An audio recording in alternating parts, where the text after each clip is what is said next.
गरुड़ पुराण, अगले जन्म में कौवा बनते हैं। ऐसा करने वाले लोग कहीं आप तो नहीं करते ऐसा। गरुड़ पुराण में विस्तार से बताया गया है कि कर्मों के आधार पर ही किसी व्यक्ति अपने अगले जन्म में किस रूप में जन्म लेता है। कर्म के अनुसार अगले जीवन में फल निर्धारित किया जा सके।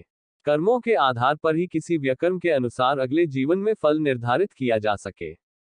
कर्मों के आधार पर ही किसी व्यक्ति अपने अगले जन्म में किस रूप में जन्म लेता है। सनातन धर्म मौत के बाद नए जीवन की परिकल्पना पर आधारित है।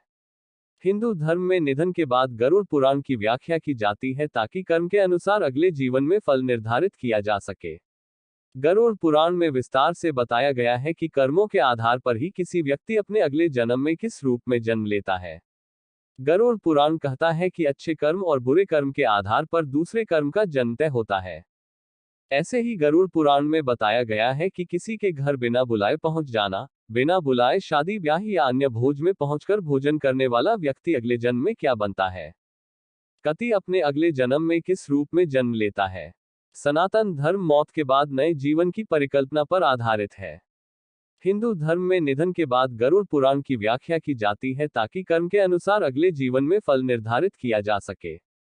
गरुड़ पुराण में विस्तार से बताया गया है कि कर्मों के आधार पर ही किसी व्यक्ति अपने अगले जन्म में किस रूप में जन्म लेता है। गरुड़ पुराण कहता है कि अच्छे कर्म और बुरे कर्म के आधार पर दूसरे कर्म का जन्म तय होता है। ऐसे ही गरुड़ पुराण में बताया गया है कि किसी के घर बिना बुलाए पहुंच जाना, बिना बुलाए शादी ब्याह या अन्य भोज में पहुंचकर भोजन करने वाला व्यक्ति अगले जन्म में क्या बनता है। गरुड़ पुराण कहता है कि बिना निमंत्रण या बुलावे के किसी के घर पहुंच जाना, किसी शादी पार्टी में पहुंचकर भोजन करने वाला व्यक्ति अगले जन्म में कौवा बनता है। आपने भी दादी नानी को कहते सुना होगा कि मुंडेर पर कौवा कांव कांव कर रहा है, जरूर कोई मेहमान आने वाला है।